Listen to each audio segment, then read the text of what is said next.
derecho al trabajo como una cosa cotidiana, ¿no?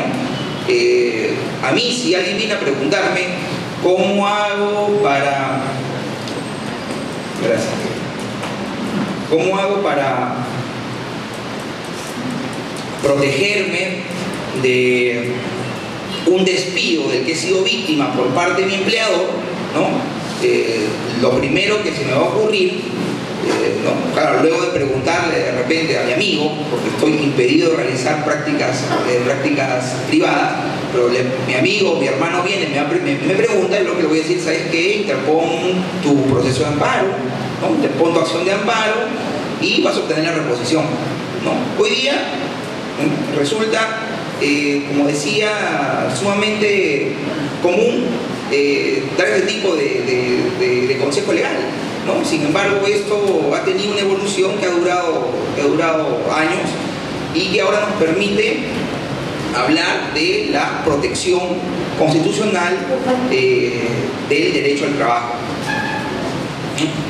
En segundo término, y aunque esto pueda ser reiterativo porque es una sentencia que tiene ya más de 6 años, más de 7 años diría yo, quiero iniciar el análisis del derecho al trabajo a partir de 2 sentencias emblemáticas que fueron dictadas por el Tribunal Constitucional. La primera, denominada Caso Sindicato Unitario de Trabajadores de Telefónica del Perú y Feltratel, y la otra, el caso Llanos Guasmo. En estos pronunciamientos, ¿no?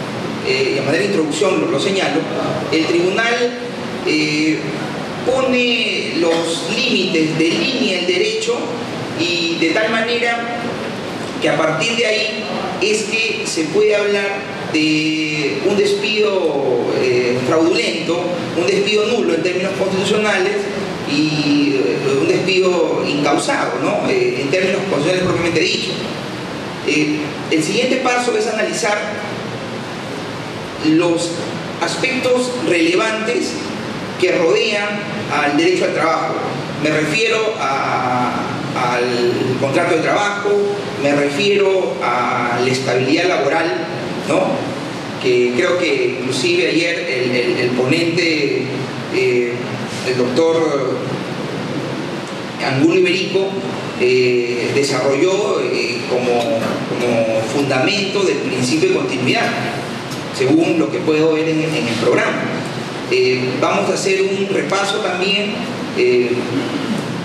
a otros institutos ligados, como son la protección adecuada, cómo se protege adecuadamente el despido. Para esto se va a hacer un análisis del caso Bailón, que es el pronunciamiento del tribunal que establece, ¿no? que plasma la regulación del artículo 5.2 del Código Procesal Constitucional y determina desde el año 2004, diciembre de 2004, que entró en vigencia el Código Procesal Constitucional, la residualidad del amparo frente al modelo anterior de amparo alternativo.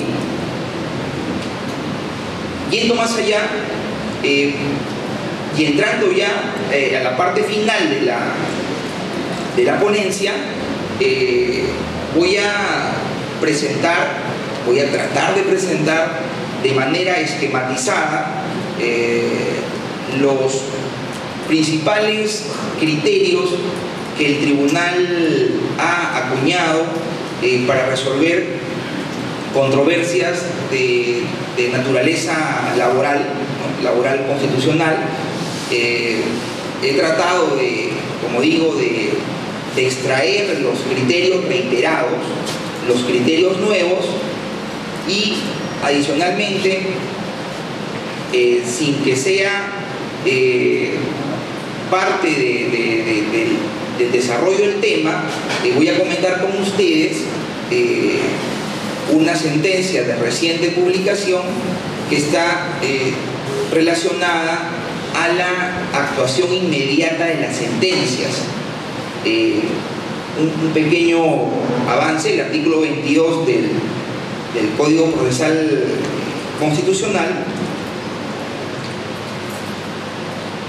señala en su segundo párrafo la sentencia que ordena la realización de una prestación de dar, hacer o no hacer es de actuación inmediata, ¿no? Para su cumplimiento y de acuerdo al contenido específico del mandato y la magnitud del agravio constitucional, el juez podrá hacer uso de multas fijas o acumulativas e incluso disponer la destitución del responsable. La primera parte de este segundo párrafo, que se refiere a la actuación inmediata de las sentencias, no había sido desarrollada por el tribunal vía jurisprudencial, sino hasta hace un par de semanas, creo yo, en que el tribunal establece cuándo se está frente a una sentencia de actuación inmediata y cómo debe hacer el juez constitucional para ejecutar sin necesidad de que este pronunciamiento o que esta sentencia cumpla con el principio de pluralidad de instancias, o sea, vale decir, sin necesidad de que sea apelada, ¿no? Para que se ejecute de manera inmediata y proteja los derechos constitucionales, que en el caso del despido de un trabajador creo que resulta absolutamente importante y relevante, ¿no? Por último, quiero comentarles que trataré de matizar todos estos temas con la experiencia de la Corte Constitucional de Colombia. Me parece importante que se pueda hacer en la medida de lo posible un análisis de la legislación comparada y darles algunas pautas de cómo se maneja la tutela colombiana, ¿no? Que vendría a ser el proceso constitucional por excelencia mediante el cual se protegen los derechos fundamentales en la República de Colombia. Bueno, estableciendo las pautas generales de lo que será esta ponencia, paso seguidamente a entrar en materia, ¿no? Con la primera parte, que está relacionada, como ya lo he dicho, a aspectos de la constitucionalización del derecho al trabajo. Bueno, resulta pertinente mencionar, ¿no?, a manera de introducción, algunas valiosas consideraciones que me permiten hoy día conversar con ustedes acerca de la protección constitucional del derecho al trabajo. Como decía inicialmente, ahora conversar sobre este tema y su protección, que es una cuestión relativamente común, ¿no? Sin embargo, la llamada constitucionalización del derecho al trabajo, su eficacia y exigibilidad ha sido resultado de la evolución histórica del papel del ciudadano frente al Estado.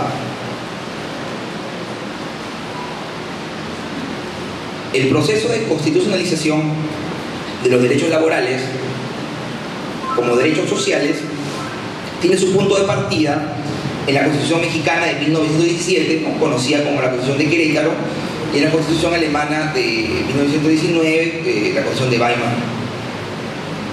Debe recordarse que previo a esta incorporación constitucional era casi impensable hablar de derechos sociales, ¿no?